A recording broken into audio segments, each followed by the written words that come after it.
When we think of witches, we usually think of Halloween. Pumpkins, broomsticks, black cats, and haunted houses. But what if I told you there's a witch tradition that comes alive at Easter? This is Hold My Sweet Tea.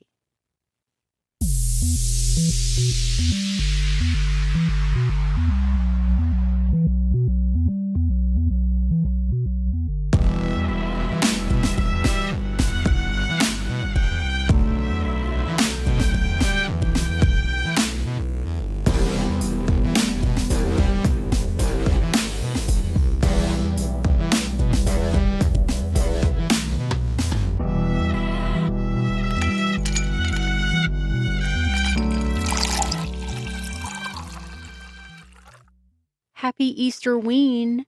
I'm Holly. Easter has a ween. I'm Pearl. It does. But it's in Sweden. A Swedish ween. A Swedish ween. It's like Swedish fish, but with a ween. But not. But not. Welcome to an unhinged episode of Hold My Sweet Tea. I think all of our episodes are unhinged. I was going to say, we're trying to lighten it up here today. Yeah. I was working on a serious one, but I was like, you know what? It's Easter and hello. Easter has a ween. It has a ween. I was very shooketh because I found this and I'm like, how did I not know about this? I thought I knew all the witch things. You did not. Apparently I did not. So here we are in Sweden. Welcome to my Sweden. Right. My louder Sweden. If you haven't checked out the Meantime podcast, please go do so. It's hilarious. Louder sneezing. My Whedon's needin'. Right. So I guess we'll jump right into this now that I have everybody's attention. So centuries ago in Sweden, people believe that witches, also known there as Påshäxor. Let me do that slowly. I'm sorry, Swedish listeners, if I butchered that. I'm really, really sorry. So these witches would fly through the night on broomsticks to a mystical hill called Blåkulla. And what did they do at Blåkulla? They would meet the devil. What? And this just wasn't a story to scare children, which I think most of these stories were told to scare children. Right. People actually feared it deeply. So we're going to take you on a journey through this eerie, fascinating tradition, which are still kind of practiced today. People do things with this tradition. So I'm gonna tell you about it. So the real fear that they inspired and how this dark folklore eventually transformed into playful traditions like costumes, candy, and even chocolate bunnies. Costumes and candy. Intriguing. Sounds like Halloween to me. Sounds like a ween. Right? One of the weens. So the story begins in the 17th century when fear of witchcraft was widespread in Sweden. Communities were tightly knit, superstitions ran deep, and the idea that witches could wield real supernatural power were terrifying. And I mean, think about it. Like, witches are a symbol of Halloween and they're feared, but what do they do the rest of the year? The same stuff. Exactly. Like, do we not have all holiday witches? I'm sure we do. Are you a ween witch or a Christmas witch? Right. All of the above. So, according to legend, during Holy Week, especially on Maundy, and it's spelled Maundy, so Maundy, Thursday, witches would gather at Blåkulla, and this was their witches' Sabbath, a place outside of the normal world where the devil supposedly presided over feasts and rituals. People believed that witches could fly there on their broomsticks. So it wasn't a place that people could go to. It was like this mythical place that witches could get to on their broomsticks. Limited access. Yes. So broom parking only. Mm-hmm. But not only broomsticks. And this is the part that I laughed at out loud while I was researching this. They could fly there on broomsticks, poles, animals, or any object that could carry them through the night. Some tales even claimed witches could abduct children and bring them along to this chaotic, upside-down world. In the upside down? Yes. So now we're getting into Stranger Things. Yes. So, like I said, they could go get a cow and fly there on the cow. They could grab a whatever and fly there on it. It wasn't just limited to broomsticks. A vacuum cleaner. A vacuum cleaner. Yes, Mary, a vacuum cleaner. So the fear was tangible. Families barred doors, hid brooms, lit fires to protect themselves. It wasn't just storytelling. This was a reflection of real social anxiety, heightened by the wave of witch trials that swept through Sweden. Thousands were accused, hundreds executed, and fear shaped entire communities. So imagine a dark, wind-whipped night, doors locked, fires burning, and neighbors whispering about witches who might appear at any moment. That's the world these legends grew out of. Crazy. Yeah. So Swedish witch trials in the 1600s were particularly brutal.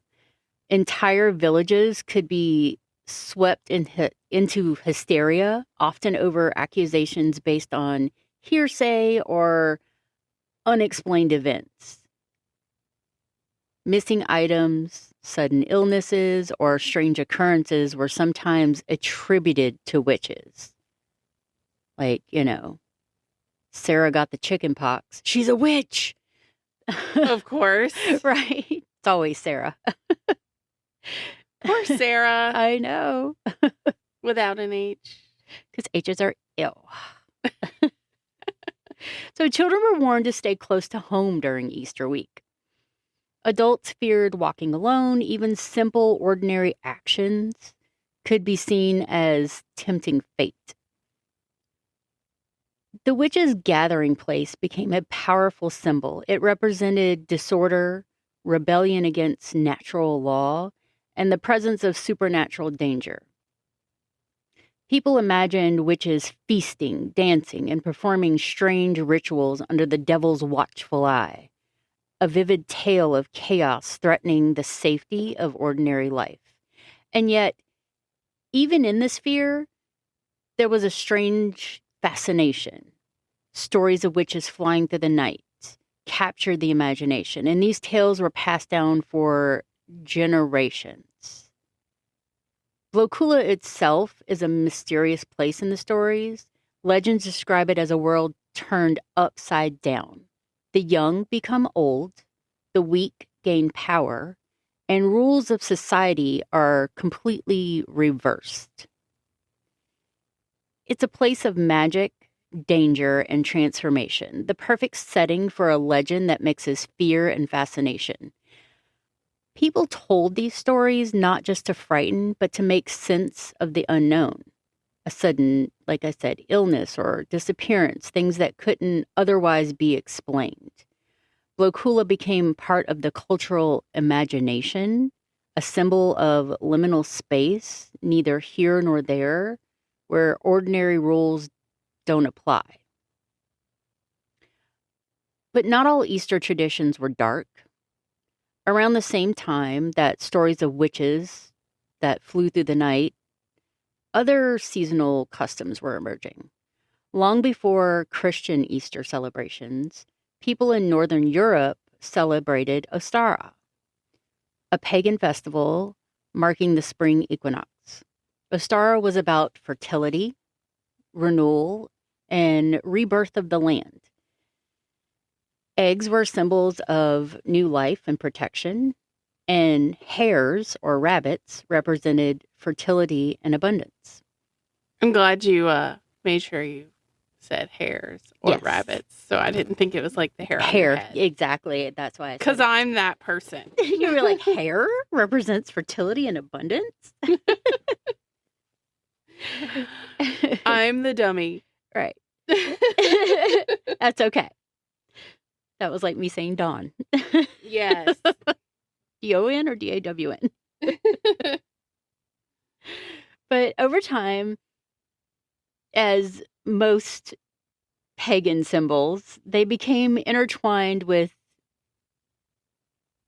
Easter, Christian, beliefs, and on top of the Christian, like, resurrection narrative, the egg symbol became rebirth, life emerging from darkness. So, the stories of Jesus, rising from the dead and coming out of the cave or whatever he was in. So that was, the egg symbol, but it was already a symbol of new life and protection in pagan traditions. The hare, or rabbit, eventually evolved into the Easter bunny, delivering candy and joy instead of superstition and fear. So all of these things, intertwine with each other. But what's truly fascinating about is how, like, terrifying tales of post-Hexor evolved into a playful tradition. Today, children in Sweden and Finland, and I want to go there so bad now, dress up as Easter witches on Maunday, Thursday, or Holy Saturday. They wear old scarves, aprons, they paint their cheeks rosy, and sometimes carry little broomsticks. And I'm like, I want to see that so bad. It sounds so cute. I looked up pictures of them and I was like, oh my God. Instead of terrorizing villages, though, these little witches go door to door, exchanging handmade drawings or small greetings for candy and coins. Cute. So it's essentially Easter trick-or-treating. It's Easterween. Yes. I am forever, it's forever Easterween now. The broomsticks, once a feared instrument of dark magic, is now just a playful prop. And while the stories of Blåkulla remain in folklore, the witches themselves are harmless, cheerful symbols of spring's creativity. Even today, some communities maintain small echoes of the old protective rituals. And I'm sure, that's with a lot of places. They still do these little things. And even in the Christian religion, when, things that are taken from all of these like old folklore and legends and pagan traditions, they still do little things like putting up a Christmas tree, hunting Easter eggs. So bonfires are lit on Easter Sunday in certain towns in Sweden to ward off evil spirits, echoing the fires that once protected homes from the witches. Feathers are used in decorations, a nod to flight and the witch's legendary journey. Painted eggs, once used as charms for protection or fertility, have now become brightly colored symbols of life and joy. Chocolate bunnies, another evolution of the hare's rabbit symbolism, represent abundance, prosperity, and the playful side of spring. And I'm going to tell you, my favorite chocolate bunny to get when I was a kid was the big-eared bunny. It was like mostly ears and a small body. Like my mom got me one of those Yes. every year. I was like, I want the big-eared bunny.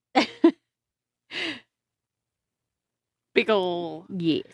hollow ears. Yes, big old hollow ears. And they used to taste really good. And now, like, that type of chocolate is gross. But they have the Ghirardelli ones, and those are good.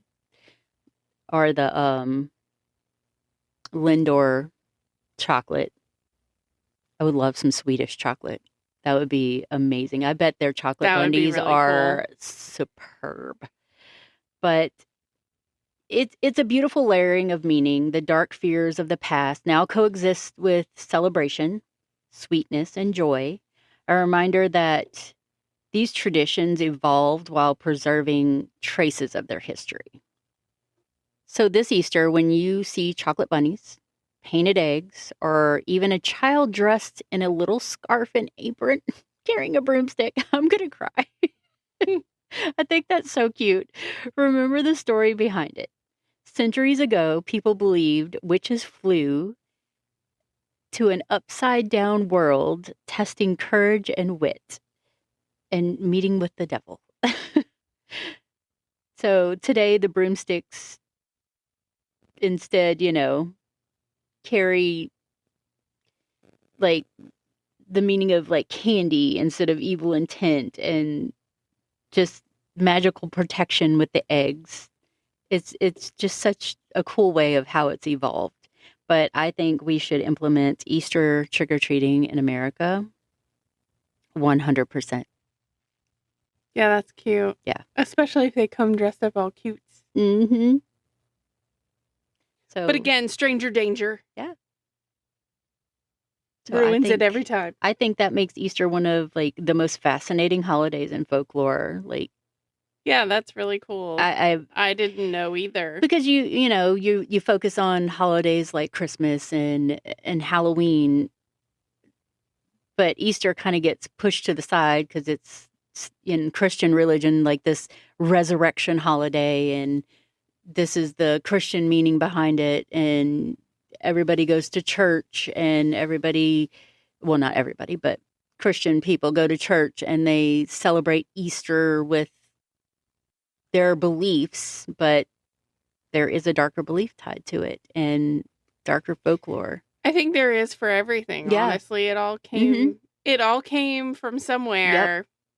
And most of the time they're like, no, it didn't. Yeah, no, it was never like that. Yeah, oh my gosh. This is only tied to Jesus. No, it was older than Jesus. And I would think everybody who doesn't agree with most of the Christian religion would agree with me that it's mainly from pagan religion and rituals and old folklore. Roots. Yeah, everything. The roots. The roots. Yes, absolutely, the roots. So, if you live in Sweden and you'd like to gift us some chocolate, oh my gosh, yes, please. Reach out. We'll tell you where to send it. Yes. We'll give you the address. That would be amazing. But, let us know if where you're at in Sweden or Finland, if people there still practice the Easter trick-or-treating, pretty much. Yeah, I don't know what else to call it. Right, Easter ween. The ween of Easter. And we hope that everybody got to, spend some time, whatever you do celebrate on Easter, Ostara, whatever. I hope you got to spend some time having a, good time with your family and friends. Yeah. And today Hanging is out. the beginning of the astrological cycle, the new beginning, the rebirth. It is April 1st, April Fool's Day. No tricks today, hopefully. No. But yeah, I'm sure you'll see them all over the internet and go, that's not true. Yeah. But it's that day where I ignore the internet because I don't believe anything. Right. Because people be trying to trick you all day. Yeah. And we're too smart for that. This is not an April Fool's podcast. Not at all. Even if we are recording. Right. On April Fool's. Right. But we weren't kidding. This was for real.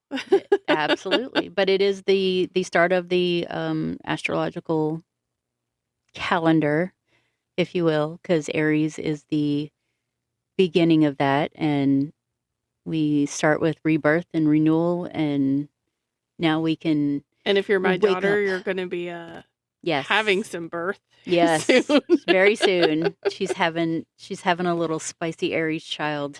Yeah, and we're here for it. Baby on the way. Couple more weeks. I've already tracked out her moon sign and everything, and she needs to have it between the 8th and the 10th because we don't need no Gemini moon. No. Sorry, Geminis. Right. But y'all do be crazy sometimes. Love you, mean it. Yeah, but you can, and if you have like a tradition or a story or anything like that, send it to us for Sweet Tea After Dark because we haven't got a story this week yet. No. Looks like I'll be using up the one I've been saving in my back pocket. Yeah. That comes from myself. Since we have not received one just yet. This is our first time after the first time. I know. Our first time after the first time. Everybody's like, somebody else will send it. No, they will not. You need to send it. It's your turn. It's your responsibility. It's fine. But yeah, where can they send that to? They can send it to holdmysweetteapodcast@gmail.com. That's also where you send your message about donating chocolate. Yes, Swedish the Swedish chocolate. Yes. Absolutely. Yes. And then we will message you back with a shipping address. Like, yay! Swedish chocolate. Yeah, and send it now before it gets hot here because in the summertime it's a no-go. Yeah. It'll totally melt. But we'll still eat it. I mean, yeah, we're going to stick it in the fridge and eat it. It's going to be more, deformed, but we're going to eat it anyway. I'm not going to pass up chocolate. That's my favorite. I will be like, it is a sugar day today. Yep. And we need a Swedish sugar daddy.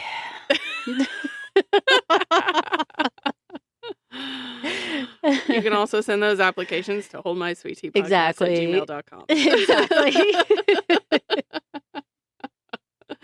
We're there for it. But we have to move there. You can't move here. Or we could just talk Patty Salzetta into becoming our sugar mama. Absolutely. Absolutely. She made really great theme music. I don't know about her chocolate making capabilities, but we could ask. I'm sure she's a multi-talented woman. Yes. I'm sure she could handle it. But as always, Hold My Sweet Tea is a Drunken Bee production. Bzz. And you guys remember to stay safe out there. Go Easter weaning. And if people open the door and go, what the hell are you doing?